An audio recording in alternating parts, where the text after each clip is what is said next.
오늘 주신 하나님의 말씀 골로새서 3장 12절부터 17절까지의 말씀입니다. 제가 가진 성경 신약성경 327쪽에 있습니다. 골로새서 3장 12절부터 17절까지의 말씀을 제가 한 절, 여러분들이 한 절 이렇게 받들어 읽겠습니다. 그러므로 너희는 하나님이 택하사 거룩하고 사랑받는 자처럼 긍휼과 자비와 겸손과 온유와 오래 참음을 옷 입고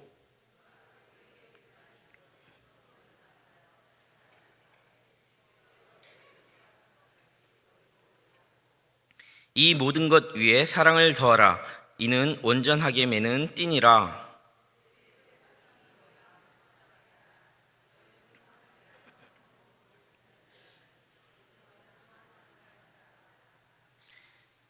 그리스도의 말씀이 너희 속에 풍성히 거하여 모든 지혜로 피차 가르치며 권면하고 시와 찬송과 신령한 노래를 부르며 감사하는 마음으로 하나님을 찬양하고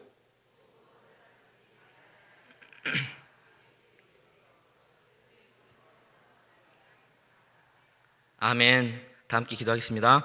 사랑과 은혜의 하나님, 오늘도 우리 모두가 수요 예배자로 나오게 하심을 감사드립니다. 연말 바쁘고 분주한 가운데에서도 이 자리에 모인 우리 모두가 하나님 앞에 나아오고자 세상의 옷을 벗어버리고 성령의 옷을 입게 하시니 감사를 드립니다.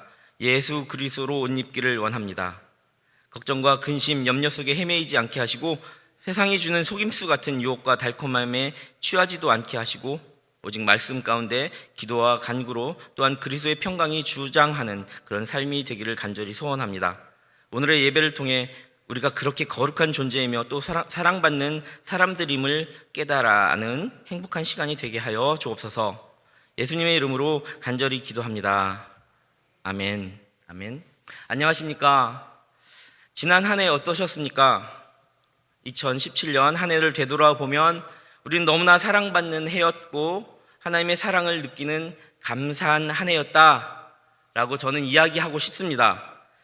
특별히 제게 너무나 의미 있는 해였는데 제가 예안교회에 부임하고 나서 1000번의 기도, 천일 같은 기도가 응답되는 행복한 해였기 때문입니다. 청소년교회 담당을 해달라는 명을 받고 제가 부임하고 얼마 되지 않아서 우리 교회에서 가장 가까운 청소년들이 다니는 학교가 어디 있느냐 이렇게 주변을 돌아보았더니 덕현중학교가 있었습니다. 그래서 그 덕현중학교를 향하여 시작된 기도가 있었습니다. 하나님, 제발 그곳에서 예배하게 해주세요. ING 예배를 세워가며 처음 아이들과 선생님들과 함께 기도 제목 그런 것들을 꺼내놓고 이야기하며 우리가 덕정중학교의 11조를 감당하게 해달라고 눈물로 기도했습니다.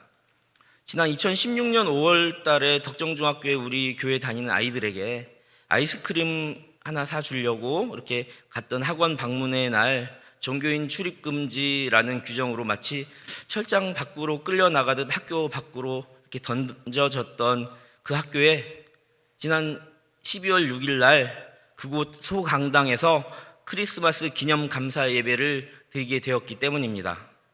할렐루야. 하나님 감사합니다. 미션 학교도 아닌데 내년부터는 수요일마다 그곳에서 함께 예배할 수 있게 되었습니다. 그곳에서 12월 6일 날 단 한 번 예배하고 처음 만난 아이들이 지난 2주 전 수요일 날 전화가 왔습니다. 그래서 기쁜 마음으로 그 아이들을 만나서 밥도 사주고 또 맛있는 아이스크림까지 사주고 왔습니다. 앞으로 전도는 그곳 학교의 선생님께서 담당해 주시고 저는 그곳에서 설교와 예배를 집전하고 새로운 아이들의 양육과 정착은 우리 청소년교회 ING 선생님들이 하기로 했습니다. 그래서 올해는 우리 교회뿐만 아니라 제 개인적으로도 하나님의 사랑을 충만하게 경험한 평생 잊지 못할 감사의 해입니다. 또 저는 모든 교회 프로그램과 행사 중에 경로대학이 가장 늦게 사역 종강을 하는구나 했는데 보니까 중보 기도팀이 경로대학보다 한 주일 더 늦게 종강을 하시고 또 개강을 할 때도 보면 아무도 개강하지 않은 그 시점에 먼저 개강을 하시더라고요. 그래서 아까 ING 사역뿐만 아니라 경로대학 사역뿐만 아니라 이 모든 교회 사역들이 감사할 대상이 또 있구나. 그것은 바로 경로대학 팀입니다. 이렇게 감사한 일들이 한 해 동안 죄송합니다. 경로대학 팀이 아니라 중보기도 팀입니다. 제가 죄송합니다. 제가 또 경로대 또 하다 보니까 말이 헛나왔습니다. 죄송합니다. 중보기도 사역팀입니다. 이렇게 한 해 동안 감사의 기도 제목들, 또 감사한 일들이 많이 이루어지게 된 것이 바로 기도의 힘이기 때문입니다. 앞으로도 이런 감사한 일들이 우리 예한교회 전 부서에서, 전 팀에서 가득 넘쳐나기를 소망하고, 여러분들의 가정과 여러분들 개인에게도 가득 넘쳐나기를 소망합니다. 사랑하는 성도 여러분, 올해의 12월 감사한 일들이 또 많이 있습니다. 지난 주간, 12월 중에서도 지난 주간은 정말 뻐근하면서도 뿌듯한 한 주간이었습니다. 금요일날 핑미 크리스마스 뮤지컬에, 또 주일 예배, 또 성탄 축하 전야제, 또 월요일 크리스마스 감사 예배까지 교회 많은 사역과 행사들 속에서 정말 많은 분들이 분주하게 움직였고, 또 학교와 직장과 사업처와 같은 삶의 자리에서 연말과 또 새로운 계획을 세우는 가운데서 정말 바쁜 일정들을 소화해내시느라 사랑하는 성도님들 너무나 고생 많으십니다. 지난 한 주간 또 사역을 보니까 핑미에 참관한 청소년 댄스팀과 배우들 정말 최고였습니다. 주일 세례식도 명장면이었고, 또 그날 오후 성탄 축하 전야제에 참관 다음 세대들과 또 월요일 크리스마스 기념 예배 칸타타까지 아주 행복한 시간들이었습니다. 이렇게 뻐근할 정도로 바쁘게 움직이는 가운데에서도 우리 담임 목사님의 말씀처럼 우리가 뿌듯함을 느끼는 것은 우리 모든 교회의 거룩한 손과 발들이, 우리 성도님들이 바로 그 거룩한 손과 발들이 되어서 이런 여러분들의 뻐근한 그런 삶의 사역의 현장을 통해서 하나님께 영광을 돌렸고, 또 우리가 감사하는 시간들이 되었기 때문에 뿌듯함을 느끼는 게 아니겠습니까? 이런 우리들의 거룩한 움직임을 통해 우리가 모두가 평강을 누리고 하나님의 사랑을 느끼며 살아가기 때문인 것입니다. 그래서 우리는 이렇게 거룩하고 사랑을 받는 사람들입니다. 함께 우리가 축복해 주었으면 좋겠습니다. 당신은 거룩하고 사랑받는 사람입니다. 이것이 오늘의 설교 제목과도 같은데, 사실은 우리가 서로에게 사랑을 나누고 또 사랑을 받는 존재임을 우리가 알았으면 좋겠다는 마음으로 오늘 말씀을 준비해 보았습니다. 하나님께서 우리를 거룩하게 하시고 또 우리 모두를 사랑하시고 계신다는 것이 여러분들 모두 느껴지시죠? 아멘. 힘이 나시죠? 사랑받고 있고 귀하게 여김을 받고 있다는 깨달음은 어느 누구에게나 큰 용기가 됩니다. 큰 위로가 됩니다. 실제로 조금 부족하더라도 자기를 용납해주고 조금 지지해주고 이해해주는 사람 앞에서는 왠지 더 좋은 결과를 맺게 되어 있습니다. 반면 무시하고 인정해주지 않는 사람 앞에서는 조금 더 위축되어 더 많은 실수를 범하게 되고 또 기대 이하의 결과를 불러오기도 합니다. 세상은 어떤 사람에게 칭찬을 하느냐면 남보다 조금 잘하고 남보다 뛰어난 1등과 2등에게 칭찬해주고 인정해주고 사랑해줍니다. 잘못하거나 실수하면 지적하려고 하고 남보다 조금 모자라거나 부족하면 쉽게 무시하려고도 합니다. 하지만 우리 주님께서는 이런 세상의 모습과 다릅니다. 하늘의 가치는 다릅니다. 아무리 부족하고 무능력해도 그런 이유와 상관없이 주님 앞에서는 누구나 사랑받을 자격이 충분합니다. 하나님께서는 부족하고 죄인인 우리를 선택하여 주셨고 사랑하여 주시고 계신다는 말씀입니다. 이렇게 세상을 살아가면서 우리는 누군가를 선택하기도 하며 반대로 누군가에 의해서 선택받기도 합니다. 그리고 이 선택에는 항상 이유와 뜻이 있습니다. 우리는 살아가며 무수한 선택의 기로에 놓여 있죠. 언제 그렇습니까? 지금 입시철을 지난 아이들은 대학에 진학하게 될 때, 학교를 결정하게 될 때, 또 졸업한 친구들은 직장을 선택하게 될 때, 또 결혼 정년기인 분들은 우리가 배우자를 선택할 때, 아니면 혹은 어떤 중요한 위치에 뽑혀서 선택되어질 때, 거기에는 반드시 합당한 조건과 이유가 있는 것입니다. 근데 이게 세상에서의 인간 관계가 이러합니다. 그런데 하나님께서 우리를 부르신 데에도 뜻이 있습니다. 그런데 차이가 있습니다. 하나님께서 우리를 영원한 자녀로 선택하신 것에는 조건은 없는데 이유는 있습니다. 우리를 선택하는데 조건이 있다는 게 아닙니다. 우리는 우리의 어떠함이나 우리의 어떤 공로나 우리의 무엇 때문에 의로움으로 우리를 선택했다는 게 아니라 아무런 공로 없는 우리를 아무런 조건 없이 선택하셨습니다. 우리 모두가 죄인인데도 불구하고 선택해 주셨습니다. 그런데 여기서 우리가 알아야 할 점이 있습니다. 본문에서 택하사라는 말의 뜻은 주석에서 찾아보면 이는 뽑아내다 또는 선택하다라는 뜻이 포함되어 있다고 합니다. 이는 하나님의 택함이 우리의 조건을 보고 뽑아내지는 않았지만 모든 사람을 선택한 것이 아닌 일부에게만 은혜로 행하여져서 선택되어졌음을 의미합니다. 이 선택함에는 보잘것없는 우리를 선택하신 이유가 분명하게 있다는 겁니다. 다시 한번 정리하자면 하나님의 선택하심에는 우리의 어떤 모습을 보고 하신 것이 아니어서 조건 없는 죄인인 우리를 선택하셨지만 그런 우리를 선택하신 데에는 하나님의 거룩하신 뜻이 있다는 것입니다.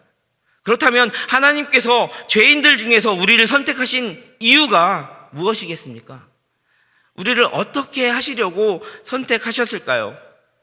에베소서 1장의 말씀을 소개해 보려고 합니다. 우리가 한번 찾아보았으면 좋겠는데 에베소서 1장 4절, 1장 6절, 1장 11절 말씀을 계속 찾아보겠는데 그 첫 번째 이유로 거룩하고 흠이 없게 하시려고 우리를 택하셨습니다. 에베소서 1장 4절에 곧 창세전에 그리스도 안에서 우리를 택하사 우리로 사랑 안에 그 앞에 거룩하고 흠이 없게 하시려고 라는 말씀이 있습니다. 두 번째는 그저 주신 은혜의 영광을 찬미하게 하시려고 우리를 하나님을 예배하게 하시려고 택하셨습니다. 에베소서 1장 6절에 이는 그 사랑하시는 자 안에서 우리에게 거저 주신 바 그 은혜의 영광을 찬미하게 하려는 것이라고 하셨습니다. 세 번째는 하나님의 기업이 되게 하시려고 우리를 택하셨습니다. 에베소서 1장 11절에 모든 일을 그 마음의 원대로 역사하시는 자의 뜻을 따라 우리가 예정을 입어 그 안에서 기업이 되었으니 라고 말씀하시고 계십니다. 우리가 하나님을 사랑한 것도 아니고 우리가 하나님을 택한 것도 아닙니다. 우리의 어떤 조건과 상관없이 전적으로 하나님께서 부어주시는 은혜로 우리 모두가 하나님께 선택을 받았으니 이 얼마나 축복이고 기쁜 일이 아니겠습니까?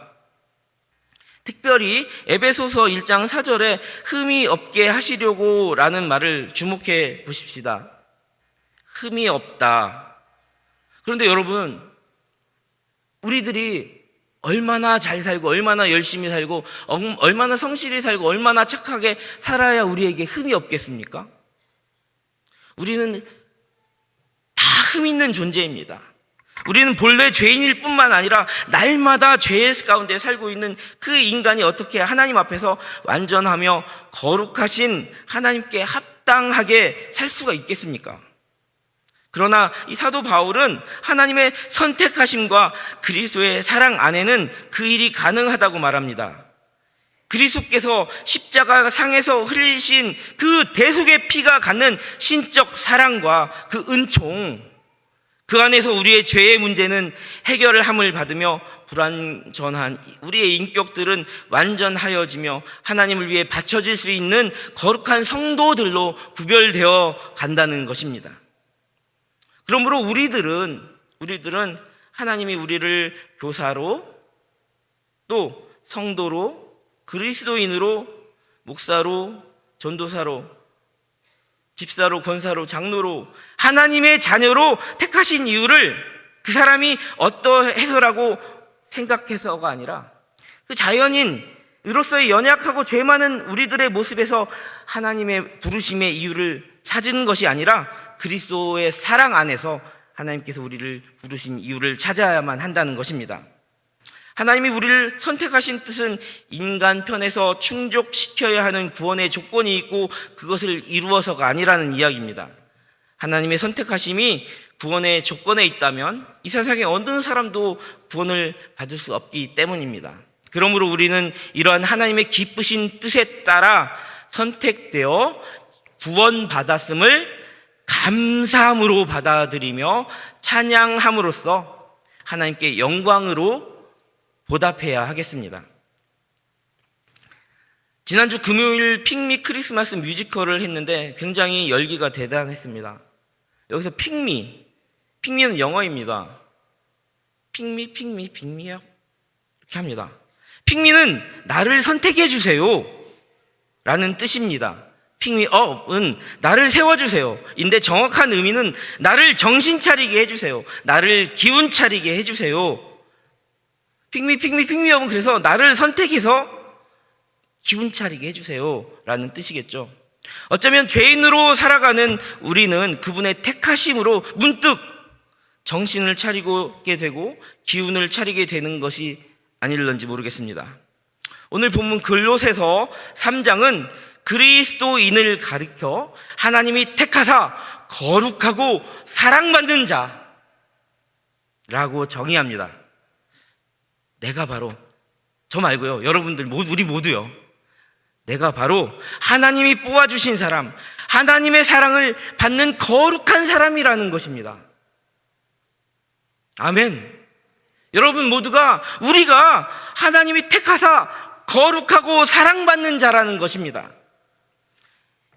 이스라엘 지역, 고대 근동 팔레스타인 지역의 작은 민족 이스라엘을 택하여 거룩한 백성을 삼아 주셨던 그 하나님, 죄악된 세상에서 아웅바웅하며 살고 있던 아브라함을 불러 거룩한 자로 삼으신 하나님, 세상과 자기밖에 모르는 지금 우리들을 불러 사랑을 베푸신 하나님이 지금도 똑같이 은혜를 베풀고 계십니다. 우리를 택하사 거룩하고 사랑받는 자 삼아주셨습니다. 아멘. 이런 은혜를 받은 하나님의 택하심을 입은 거룩하고 사랑받는 자의 삶의 모습은 무엇일까요? 선택받은 우리가 하나님의 사랑을 받는 자로서 하나님의 사랑하심에 보답하며 살아가는 방법은 그분을 본받아 살아가는 것입니다. 아까 보았던 또 에베소서에 보면 5장 1절부터 2절까지의 말씀에 이렇게 표현하고 있습니다. 이렇게 말씀하고 계십니다. 그러므로 사랑을 받는 자녀같이 너희는 하나님을 본받는 자가 되고 그리스도께서 너희를 사랑하신 것 같이 너희도 사랑 가운데 행하라. 그는 우리를 위하여 자신을 버리사 향기로운 제물과 희생 제물로 하나님께 드리셨느니라. 아멘. 사랑은 받는 자녀같이 너희는 하나님을 본받는 자가 되어서 너희가 사랑받는 것 같이 세상 가운데 사랑 가운데로서 사랑으로 행하라 하셨는데, 그렇다면 하나님을 본받는 삶의 구체적인 모습은 어떠해야 될까요? 하나님을 본받으라고 하셨는데 하나님을 본받는 삶의 구체적인 모습은 어떠해야 될까요? 내년도 총회 주제가 거룩한 교회 세상 속으로이며 교회의 주제도 동일합니다. 거룩한 교회라는 것은 더 구체적으로 이야기하면 거룩한 교회를 구성하는 손과 발들인 우리 그리스도인들을 의미하기도 합니다. 이는 그리스도인들이 교회 안에서의 삶뿐만 아니라 세상 속에서의 삶도 어떠해야 되는지를 이야기한다고 해도 과언이 아닙니다. 그래서 오늘 본문, 골로새서의 본문은 그리스도 안에서 사는 새로운 삶은 어떠해야 되는지 구체적으로 가르쳐주고 있습니다. 첫째로 동정심과 친절함과 겸손함과 온유함과 오래 참음을 옷 입듯이 입으라고 권면합니다. 12절 말씀입니다. 그러므로 너희는 하나님이 택하사 거룩하고 사랑받는 자처럼 긍휼과 자비와 겸손과 온유와 오래 참음을 옷 입고. 여기서 옷을 입는다는 것은 변화를 의미합니다. 자기가 입고 있던 옛사람을 벗고 그리스도로 옷을 입는 것입니다. 근데 사람이 걸친 옷은 그 사람의 정체성을 변화시킵니다. 집에서 귀에 이어폰을 꽂고 나와서 리듬을 타며 청바지를 입고 출근한 멋진 아가씨가 간호사복을 입거나 의사복을 입는 순간 그 사람은 간호사로서, 의사로서 살아갑니다. 또 청바지를 입고 출근했어도 법복으로 갈아입는 순간 그 사람은 판사로서의 정체성을 가지고 행동합니다. 어떤 옷을 입는 순간 그 옷에 합당한 성품을 지니고 정체성을 가지고 변화되게 행동하고 그런 성품을 지니고 살아가려고 노력하게 됩니다. 그래야 하는 이유가 있기 때문입니다. 우리가 그리스도로 옷을 입는 순간 하나님의 선택된 백성으로 살아가야 합니다. 그런데 그리스도로 한번 옷을 입으면 우리 마음대로 입었다 벗었다 할 수 있는 옷이 아닙니다.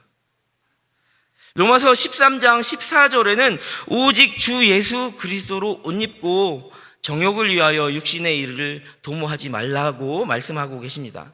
그래서 이 골로새서 12절에 긍휼과 자비와 겸손과 온유와 오래 참음으로 옷 입음은 예수 그리스도의 성품을 입고 사는 것을 의미합니다. 둘째로 서로 용납하고 용서해야 됩니다. 13절 말씀, 누가 누구에게 불만이 있거든 서로 용납하여 피차 용서하되 주께서 너희를 용서하신 것 같이 너희도 그리하고. 아멘. 기본적으로 주님께서 우리를 용서하셨고 이 땅에 오신 이유이며 그것이 바로 우리를 향한 하나님의 극진한 사랑이셨기 때문입니다. 하나님의 사랑이자 그리스도의 성품입니다. 셋째로 사랑으로 하나가 되어야 됩니다. 14절 말씀을 보니까 이 모든 것 위에 사랑을 더하라. 이는 온전하게 매는 띠니라. 아멘. 아멘. 사랑을 받은 우리 또한 사랑을 전하는 존재가 되어야 합니다. 정말 그렇게 살아가야만 됩니다. 혹시 누군가 한바탕 다투거나 미워하는 마음이 생겼다 쳐요. 그런데 그 사람이 억지로 용서하고 억지로 화해하면 그 미워하는 마음이 없어지지가 않잖아요. 상처도 남고 원망이 계속 맴돌죠. 그렇게 한 용서나 화해는 그리스도의 성품이 아닌 겁니다. 용서도 화해도 긍휼도 자비도 인내에도 온유에도 사랑의 마음이 없으면 하나가 될 수 없습니다. 그래서 그리스도 안에서 새로운 삶을 살려면 사랑으로 하나가 되어야 하는 겁니다. 이런 복음성가 있잖아요. 우리는 사랑의 띠로 하나가 되었습니다. 하나님을 사랑하고 예수님의 사랑을 널리 알리세. 서로 사랑하며 주의 사랑을 전하세. 모두 함께 예수님 사랑을 세상에 널리 전하세. 아멘. 넷째로 그리스도 안에서 새로운 삶을 위해서는 그리스도의 평화, 그러니까 마음을 다스리게 하고 그것을 위하여 감사하라고 하십니다. 15절 말씀에 보니까 그리스도의 평강이 너희 마음을 주장하게 하라. 너희는 평강을 위하여 한 몸으로 부르심을 받았나니 너희는 또한 감사하는 자가 되라. 아멘. 평강의 왕, 평화의 왕으로 오신 하나님께서 우리를 평안의 복음이 매는 띠로 평안을 주시며 힘들게 여러분들이 정말 뻐근하게 사역하신 후에도 항상 주님을 감사하는 마음은 잊으시면 안 된다는 그런 말씀을 하고 계시는 겁니다. 이렇게 평화와 감사 또한 우리에게 본을 보여주시는 주님의 성품이기 때문입니다. 이렇듯 12절과 15절까지의 모든 새로운 삶의 모습은 구체적으로 그리스도의 성품과 일치합니다. 따라서 새로운 삶을 살아가는 방법은 한마디로 그리스도를 본받아 살아가는 것이라고 이야기할 수 있습니다. 마지막으로 그리스도 안에서의 새로운 삶인 그리스도를 본받는 방법은 무엇인가? 이를 위해서는 보다 더 풍성한 말씀과 감사하는 기도의 삶을 살아가야 한다는 것입니다. 말씀과 기도입니다. 16절, 그리스도의 말씀이 너희 속에 풍성히 거하여 모든 지혜로 피차 가르치며 권면하고 시와 찬송과 신령한 노래를 부르며 감사하는 마음으로 하나님을 찬양하고 또 무엇을 하든지 말에나 일에나 다 주 예수의 이름으로 하고 그를 힘입어 하나님께 감사하라. 아멘. 이는 말씀으로 충만하신 주님 안에 거하고 무슨 일이든지 감사함으로 기도하라는 이야기가 아니겠습니까? 말씀과 기도 말입니다. 이제 말씀을 마무리하려고 합니다. 결국 하나님께 선택받은 거룩하고 사랑받는 그리스도인들은 그리스도를 본받아서 말씀과 기도를 통하여 세상 것은 비우고 벗고 그리스도의 성품을 입고 채우고 그리스도의 것으로 가득 채우는 그런 존재가 되어야 된다. 그리고 받은 사랑을 감사하고 노래하고 나누고 교회 안과 밖에서 세상을 향한 태도에서까지 그리스도의 성품을 나타내도록 해야 합니다. 그렇게 하나님께 영광을 돌리는 삶이 바로 그런 것입니다. 이렇게 하나님께 영광을 돌리는 삶을 우리가 살아갈 때 세상은 우리를 통해서 하나님을 보게 될 것입니다. 이것이 바로 우리를 택하사 거룩하고 사랑받는 존재로 삼으신 이유입니다. 아무런 조건 없이 우리를 세워주신 이유입니다. 그리스도를 통해 우리를 다시 살리신 하나님의 뜻입니다. 감사하며 기도하겠습니다. 사랑의 하나님, 우리를 택하여 하나님의 자녀로 삼아주시고 주님의 사랑을 드러내는 존재로 살게 하시니 감사를 드립니다. 질그릇 같은 우리를 빚어 그 이름에 합당한 그리스도인들이 되게 하사 우리를 통해 세상은 주님을 보게 하시고 우리를 통해 주님의 사랑과 거룩함이 향기처럼 온 세상에 번져나가게 하여 주시옵소서. 우리의 삶도 구원과 속량으로 회복되게 하시고 하나님의 자녀로서 그리스도의 성품으로 살아갈 때 이렇게 세상을 회복시키고 하나님의 이름을 영화롭게 하는 기쁨을 맛보는 복된 사람으로 살아가게 하여 주시옵소서. 예수님의 이름으로 간절히 기도합니다. 아멘.